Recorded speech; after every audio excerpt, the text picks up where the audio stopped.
You are watching Area DMG. Welcome back to Area DMG. I'm your host, Wesley the Mile High Mouth, and today we're going to be taking a look at, well, Corrin. Rather, the amiibo for Corrin. Corrin is in Super Smash Bros. Because you can never have too many Fire Emblem game characters in, well, Smash Bros. For some reason. I mean, seriously, there's a ton of them in Super Smash Bros. For the 3DS and for the Wii U. And you know if they make one for the Switch, they're going to be like, hey, we need 7 more Fire Emblem characters. And that'll happen. But yeah, Corrin is the star of, I almost called it Final Fantasy. Fire Emblem Conquest, Revelation, and Birthright. You know, the little 3-1 they did where here's half the story, and then here's the story from another side, that type of thing. That was a weird release. But yeah, that's Corrin. And to be honest, Corrin is a really dull character. I mean, look at this character. No pizzazz, no real fire to this emblem.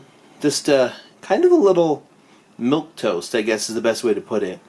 Now, if only there were a much better version of Corrin out there. And there is. And that would be the Player 2 Corrin, which is the superior version of Corrin.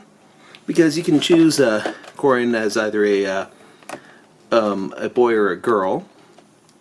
All seriously though, whatever. You could just pick this one and pretend that's a boy or something. But yeah, anyways, this is Corrin Player 2. And it's a much more dynamic pose, pretty sweet sword, just better character design overall. This one's kind of meh. Meh. Fire. But yeah, this is Corrin. Let's go ahead and check these ones out. I do love the fact that it's very detailed and that they did this.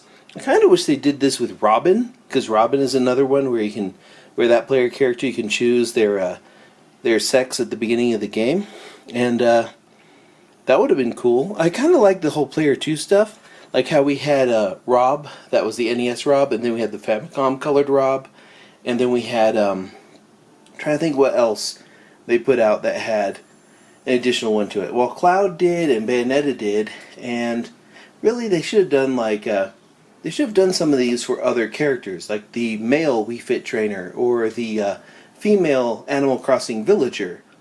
There are characters that have multiple versions of themselves that would have been great for that. I think they should really do a Player 2 line. And if they announce a Super Smash Bros. For the Switch, along with like Snake from Metal Gear Solid and Ice Climbers, I kind of want them to go and revisit some of these older amiibo and do a Player 2 version of them. Maybe a Little Mac in that little pink hoodie he's got, you know? That'd be kind of cool. But we've been talking too much about other amiibo and not about these ones. I honestly haven't played much of Conquest, Birthright, and Revelation. I have played a little bit more of Shadows of Valencia, and there are amiibo for the characters from that. And I think they'd be pretty welcome in Smash too. But yeah, let's go ahead and check these out. Let's start with the original Player 1 Corrin.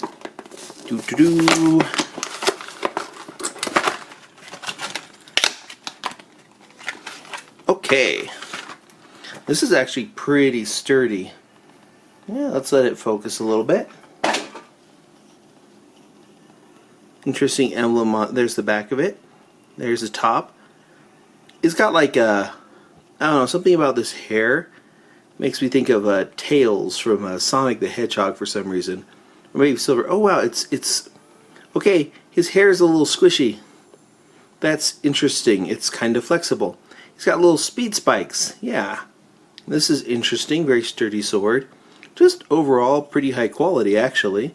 Even though the design is not as good as, say, Player 2. But yeah, there's Player 1. Let's unbox Player 2. Now, this one's interesting in that, I guess to prevent it from, I don't know what to prevent it from. They have a little thing here that prevents me from fully getting this out until I untwist that. Up. we'll throw this thing away separately. Or rather, leave it stuck in there, yeah. There we go. And there we go. This is the Player 2 Corrin. And there's the Player 2 Corrin's... oh, this one has kind of squishy hair too. That's so weird. Look, it's flexible hair. And the sword is awesome. Interesting that the design of the sword doesn't change between those, although... this sword is more stiff. Whereas this one feels a little bit more flexible. But yeah, there's Player 1 Corrin and Player 2 Corrin. But yeah, look at that. There's the bottom of these Amiibo again. And then the capes, top of the head, and they're pretty awesome. I wish that Codename Steam had been popular enough for them to go back and add more Fire Emblem characters to it. Maybe in some superior universe we'll get Codename Steam on the Switch and I can use these on that. But yeah, these will work with Super Smash Brothers for the 3DS and the Wii U and maybe the Switch in the future. We don't know. And they'll also work on, I think you can also use them on Echoes, Fire Emblem Echoes Shadows of Valentia, and hopefully in Fire Emblem Warriors later this year on the new 3DS only and on the Nintendo Switch. So, yeah, pretty awesome. Oh, this was an Amazon exclusive in the United States, which I think is a little unfortunate because this is an awesome character. Kind of like how Lady Palutena was a Amazon exclusive. Then eventually she came to like Toys R Us and a bunch of other places. But yeah, which version of Corrin is your favorite? Have you finished Birthright, Revelations, and Conquest? What did you think of them? What's your favorite Fire Emblem game? What's your favorite Fire Emblem character? Let me know in the comments below. Make sure you hit that thumbs up if you haven't already. Hit that share button if you haven't already. Hit that subscribe button if you haven't already. And if you hit the subscribe button, make sure that you ring that little bell so that you are notified whenever we have a brand new video available here on Area DMG. Until the next video comes out, you are now caught up.